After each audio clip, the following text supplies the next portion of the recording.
রোশনাই ধারাবাহিকের ১ ঘন্টা মহাপর্বের শুরুতেই আমরা দেখব গরিমার গায়ে হলুদের অনুষ্ঠানের আগে সে আরণ্যকের সঙ্গে ফোনে কথা বলছিল। তখনই আরণ্যকের পিছন দিয়ে যাচ্ছিল রোশনাই। দুজন কেউই কাউকে না দেখার ফলে ধাক্কা লেগে চায়ের কাপটা পড়ে যায়, যার ফলে আরণ্যক চিৎকার করে রোশনাইয়ের ওপর। জাহ্নবী সেখানে এসে রোশনাইকে অপমান করে, বলে তুমি এটা বুঝে নাও যে আরণ্যকের সঙ্গে গরিমায়ের বিয়ে হতে চলেছে। এবার আরণ্যকের পিছু পিছু ঘোরাটা বন্ধ করো। রোশনাই তারপর সেই জায়গাটা পরিষ্কার করতে গেলে আরণ্যক ইচ্ছাকৃত শুনিয়ে শুনিয়ে গরিমাকে ভালোবাসার কথা বলছিল, যেটা দেখে অনেক কষ্ট পাচ্ছিল রোশনাই।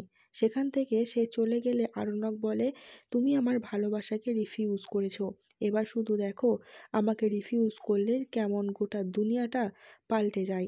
এরপর ও বাড়িতে গায়ে হলুদের তত্ত্ব নিয়ে যাওয়ার সময় তত্ত্বওয়ালীদের মতো রোশনাইকে সাজানো হয়, একদম কাজের মেয়েদের মতো।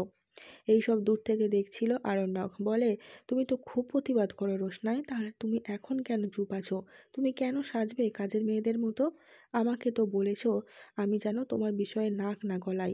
তুমি চুপ করে না থেকে প্রতিবাদ করো।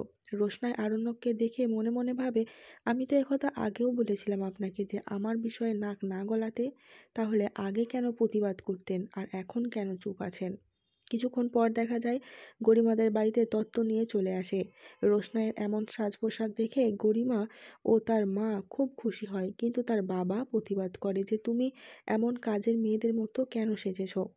রোশনাই তত্ত্ব নিয়ে এসে গরিমার চারপাশে ৩ বার ঘুরে জায়গা মতো তত্ত্বগুলোকে রেখে দেয়।